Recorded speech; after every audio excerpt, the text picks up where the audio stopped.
जय हिंद, जय मगध, जय बिहार। देखो, आज हम मुख्यतः बिहार के इस प्रकरण में बात करेंगे। अभी हम एक मन से चीफ का एक वीडियो, बहुत पुराना वीडियो से मैं सुन रहा था। उसमें एक कथन जो है मुझे बहुत, कह सकते हो ना, कि दिल को छू गया। उन्होंने कहा कई, जैसे अपने भाषण के दौरान उन्होंने बहुत सारी चीज़ों बिहार वासियों के लिए कहा, क्योंकि आप देखोगे तो बिहार के लोग जहाँ भी, दिल्ली, मुंबई, कोलकाता, असम, चेन्नई, हर जगह बिहारियों के साथ जो है उत्पीड़न होता है, उनके साथ भेदभाव होता है, उनके साथ दुर्व्यवहार किया जाता है। स्वाभाविक सी बात है कि जब आप अपने घर छोड़कर कहीं दूसरी जगह जाओगे रोजगार की तलाश में या रोजी रोटी की तलाश में, तो आपको बहुत परेशानियों और कठिनाइयों का सामना करना पड़ता है। तो मन से चीफ महाराष्ट्र नवनिर्माण सेना, ठीक है, तो वहां पर वो कहते हुए दिखाई दे रहे थे कि बिहार के नेताओं को शर्म आनी चाहिए। शर्म किस बात पर आनी चाहिए, यह सबसे बड़ा प्रश्न है। बिहार के लोग दूसरी जगह पलायन करते हैं रोजगार की तलाश में, काम की तलाश में। 10-10, 12-12 हज़ार की नौकरी के लिए वो दूर दूर तक जो है जाते हैं, भटकते हैं, अपने परिवारों को, अपने बच्चों को, अपनी माता को, अपने पिता को घर में छोड़कर कहीं दूसरी जगह जाकर वो काम करते हैं। क्यों? क्या बिहार में उन्हें काम नहीं मिलता? स्वाभाविक सी बात है, नहीं मिलता। अगर मिलता तो वो फिर 10-10, 12 या 15 हज़ार की नौकरी के लिए वहाँ से पलायन करके दूसरी जगह क्यों जाते? यह बात तो स्पष्ट है कि वहाँ नहीं मिलता, वहाँ रोजगार नहीं है, रोजगार का सृजन नहीं होता। वो कहते हैं कि जो भी बिहारी हैं जो दूसरी जगह पलायन हेतु जाते हैं, जब आपके यहाँ वोट होता है ना, जब आप चुनाव में वोट करते हो, तो आप सोच समझ के अपने राजनेताओं को चुनो। देखो, मैं ये प्रश्न हमेशा खड़ा कर कि राजनेताओं को शर्म नहीं आती। मेरा ऐसा व्यक्तिगत मानना है कि भाई, राजनेताओं को तब तक शर्म और हया नहीं आएगी जब तक वो इस परिस्थितियों से खुद ना जो है जूझ रहे हों। और जो एक बार राजनेता में सिंपल से मुखिया, विधायक या संसद वगैरह बन जाता है, उनके दैनिक जीवन के सारे कष्ट हट जाते हैं।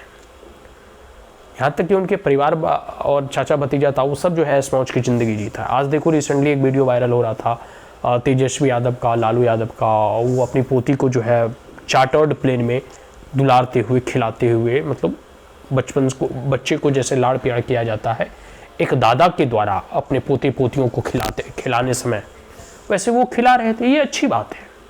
देखो, मैं उनके निजी जीवन में जो है कोई कमेंट नहीं करना चाहता। हर एक दादा दादी, माता पिता का सपना होता है कि उसका वंश आगे बढ़े, वो अपने पोते पोतियों को खिलाए। ये अच्छी चीज़ है, इसमें कोई बड़ी चीज़ नहीं। वो जगह और कंटेक्स्ट इंपॉर्टेंट है कि कैसे लालू परिवार, जिस प्रकार से इतने चारा घोटाले और कई प्रकार के करप्शन के चार्जेज उनके ऊपर है, जो उन्होंने अपना साम्राज्य खड़ा किया, और एक छोटी सी नन्ही सी अपनी पोती या उनके बेटे, जो कि एक 9वां फेल बेटा है, अभी वर्तमान बिहार के उप मुख्यमंत्री हैं, वो चार्टर्ड प्लेन में जो है अपने बेटे बेटियों या पोते पोतियों के साथ हुआ जो है खेलते हुए दिखाई दे रहे हैं। तो क्या एक सामान्य बिहार के नागरिक का भी बेटा बेटी चार्टर्ड प्लेन में या प्राइवेट प्लेन में अपने बेटों बेटियों के साथ ऐसे खेल सकता है? क्या नहीं खेल सकता। वो एक सामान्य नागरिक 10-10, 12-12 हज़ार की नौकरी के लिए दूसरी जगह पलायन करता है, दूसरी जगह रोजगार की तलाश में जाता है ताकि उसके बच्चे का भरण पोषण हो सके। लेकिन बिहार के नेताओं के पास, चाहे घुसखोरी के ही माध्यम से हो क्यों ना हो, अचूक संपदा के वो मालिक बन जाते हैं और बिहार की जनता लंगे भिखमंगे ही रह पाते हैं। तो बिहार के नेताओं का निजी असतत्व का विकास बहुत हुआ है, लेकिन बिहार का विकास नहीं हुआ। उनकी निजी डेवलपमेंट बहुत हुए हैं, लेकिन बिहार का डेवलपमेंट नहीं हुआ। वो निजी प्राइवेट जेट, प्राइवेट प्लेन पर घूम सकते हैं, लेकिन आम नागरिक ट्रेन का सफ़र करने में भी हिचकिचाते हैं। ये सब सारी चीज़ें हैं, और ये जो है आम लोग इसके भुक्तभोगी हैं। आप जाकर देखो तो पूरे की पूरे बिहार वासियों की क्या स्थिति है और बिहार के क्या अभी हालात हैं। मैं उनके इस सुख के पल के ऊपर कोई कमेंट नहीं करना चाहता। अच्छी बात है कि आप अपने पोते पोतियों के साथ खेलें, लेकिन प्रश्न यह आता है कि यह जो आपके बच्चे हैं और लोगों के भी पोते पोतियाँ और लोगों के भी बच्चे हैं, क्या उनका भी भविष्य इतना सुखमय हो सकता है? क्या अन्य जितने भी बिहार के वासी हैं, क्या वह भी अपने बेटे बेटियों के साथ प्राइवेट जेट और प्राइवेट प्लेन में खेल सकते हैं? क्या नहीं खेल सकते ना। तो जो भी बिहार के नेताओं को है उसे शर्म आनी चाहिए। शर्म इसलिए आनी चाहिए कि आपने अपने निजी विकास तो कर लिए, लेकिन बिहार का विकास नहीं कर पाए। आपका बेटा भले ही 9वीं फेल क्यों ना हो, लेकिन आप उसे मुख्यमंत्री का प्रबल दावेदार बना दिए। लेकिन आपके ही यादव समुदाय के जितने भी लोग MA BA या फिर क्रेडिबल, जिनके पास मेरिटोरियस और जिनके पास की मतलब एक प्रकार से कुछ बिहार के लेकर विजन, कुछ अपना एक एजेंडा, कुछ अपना एक मोटिव, बिहार का डेवलपमेंट कैसा हो, शिक्षा कैसे सुधरे, स्वास्थ्य कैसे सुधरे, इसको लेकर एक रोड मैप है, उसे आप आगे आने नहीं दे रहे हैं।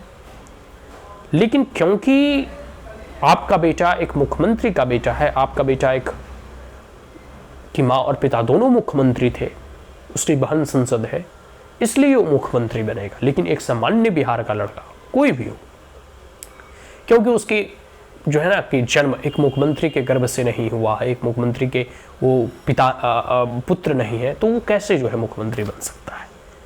बात समझ में आ रहा है। भले ही उसके पास बिहार के डेवलपमेंट को लेकर, बिहार के विकास को लेकर, बिहार की उन्नति को लेकर, बिहार की प्रगति को लेकर एक रोड मैप हो, एक एजेंडा हो, एक मोटिव हो, एक पूरी के पूरे विजन हो, एक मिशन हो, but they are not eligible, they are not qualified to become the CM of that state or the Bihar. Only reason is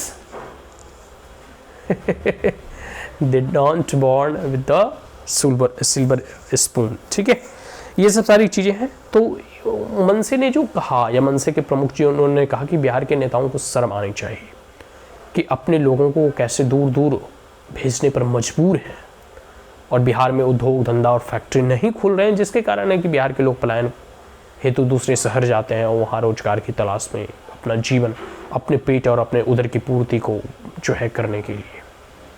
तो बिहार के नेताओं के साथ हम साथ साथ कहते हैं कि बिहार की जनता को भी शर्म आनी चाहिए कि वो इस लालू और नीतीश के चक्रव्यूह में जो अब तक फंसे हुए हैं उनसे वो निकले, और बिहार में इस बार परिवर्तन करें। एक ऐसे व्यक्ति को चुने जो बिहार के लिए अपना कोई रोड मैप लाया हो, बिहार के विकास के लिए, बिहार के डेवलपमेंट के लिए कुछ कार्य करे।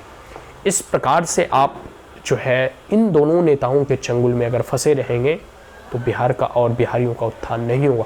आपको विश्वास नहीं होगा कि ये लोग जो है कि ऐसे भी अब भविष्य में कभी भी JDU तो ऐसे भी अब साफ होने वाली है, RJD की जो भी है, तो इनकी पूर्ण बहुमत से सरकार अब बिहार में कभी नहीं बनेगी। यही जो है 60, 70, 80 सीटें ये लाकर इतने में ही संतुष्ट रहेंगे, क्योंकि ये लोग जो पिछड़े को नेता मानते थे, वास्तविकता तो इनकी यह है कि अब सिर्फ अपने बाल बच्चों के नेता हैं। ये अपनी निजी जेब भरने के लिए जो है पैदा हुए हैं। इनकी एक राजशाही परंपरा स्थापित हो चुकी है। ठीक है कि धृतराष्ट्र का पुत्र भले ही वह लायक ना हो, लेकिन युवराज तो क्रूराज्य ही कहलाएंगे, मतलब दुर्योधन ही कहलाएगा। तो ये सब सारी चीज़ें हैं। खैर, आने वाले समय में बिहार की जनता इसका प्रत्युत्तर जरूर देगी, और हम इस चीज़ को बार बार कहते हैं कि अब जो है बिहार के लोगों को इन सभी चीज़ों के बारे में समझना होगा। तो प्रश्न ये उठता है ना कि भाई अब इस लालू नीतीश के साइकिल को कैसे तोड़ा जाए, और इस साइकिल से लोग क्यों नहीं उभर पा रहे हैं, और आने वाले समय में कैसे उभर सकते हैं, इन सब चीज़ों के बारे में भी हम लोग आगे कभी विस्तृत में जो है इसका चर्चा करेंगे।